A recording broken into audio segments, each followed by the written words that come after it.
Civil society سے لوگ یہاں پہ تشریف لائے ہیں، اور خاص طور پر میں اپنے میڈیا کے دوستوں کا شکریہ ادا کروں گا کہ وہ آج یہاں پہ اس تقریب میں تشریف لائے اور اس تقریب کو بارآمد بنایا۔ آج کا دن جو 5 اگست کو ہم مناتے ہیں، 5 اگست 2019 کو کشمیر کا جو جس طرح سے ایک بچے نے بھی بڑی خوبصورتی سے بیان کیا کہ کشمیر کا اسپیشل اسٹیٹس جو کہ انڈین آرٹیکل 370 اور 35A کے تحت جو کشمیر کے لوگوں کو ان کا ایک اسپیشل اسٹیٹس دیا گیا تھا، اس کو ان آرٹیکلز کو انڈین پارلیمنٹ نے ایبروگیٹ کر دیا، اور وہ اسٹیٹس جو کہ یونائٹڈ نیشنز کی جو قراردادیں تھیں ان سے پہلے جب جموں اور کشمیر کی غیر قانونی طور پر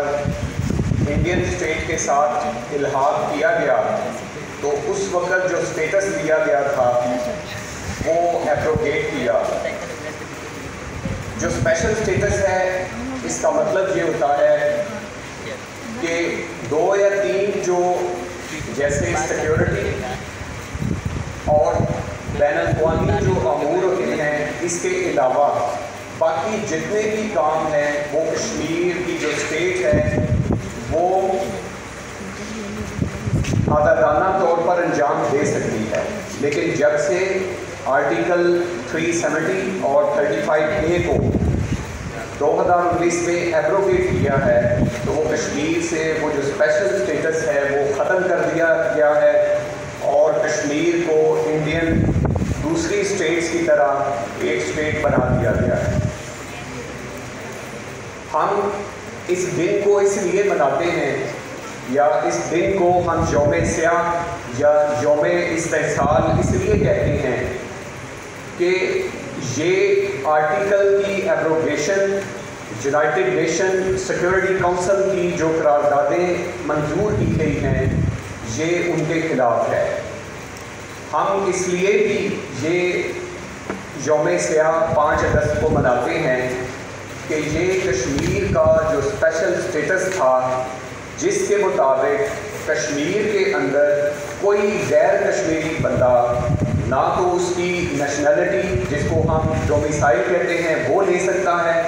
اور نہ ہی وہاں پہ کوئی زمین پرچیز کر سکتا ہے۔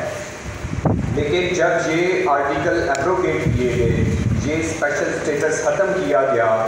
تو سب سے خطرناک چیز جو اس میں یہ ہے کہ جس طرح سے قراردادیں یونائٹڈ نیشنز میں پینڈنگ ہیں، جن کے مطابق کہ کشمیر کے اندر ایک ریفرینڈم ہونا ہے، اور وہ ریفرینڈم صرف کشمیر کے رہائشی لوگ ہی اس میں حصہ لے سکیں گے،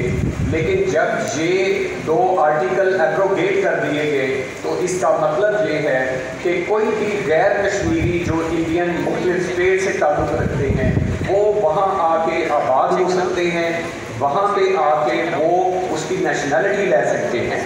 جب وہ کشمیر کے نیشنل ہو جائیں گے تو کل وہ اگر ریفرینڈم ہوتا ہے تو وہ اس میں بھی حصہ ڈال سکتے ہیں، اپنی ووٹ کی جو رائے ہے اس کو استعمال کر سکتے ہیں۔ تو یہ اس لیے بھی کشمیری اور کشمیری عوام کے لیے، اور خصوصاً کیونکہ کشمیری ہمارے بہن بھائی ہیں، اور کشمیر کو ہم پاکستانی گورنمنٹ ہم یہ سمجھتے ہیں کہ کشمیر ہماری شہرت ہے، تو ہم یہ سمجھتے ہیں کہ کشمیر کی یہ آرٹیکل کی ایبروگیشن کا مطلب یہ ہے کہ آپ کشمیر کی ڈیموگرافی کو چینج کر دیں گے۔ اس کا مطلب یہ ہے کہ وہاں پہ مسلمانوں کی جو پرسنٹیج تھی اس کو آپ کم کر دیں گے۔ اس کا مطلب یہ ہے کہ کل کو اگر یونائٹڈ نیشنز کی جو قراردادیں ہیں ان کے اوپر اگر ریفرینڈم ہوتا ہے تو وہاں پہ کشمیری مسلمان جو کشمیر کی آزادی کے لیے اور اس کے پاکستان کے ساتھ ملنے کے لیے جو ووٹ کی رائے ہے اس کی پرسنٹیج کو آپ کم کر رہے ہیں۔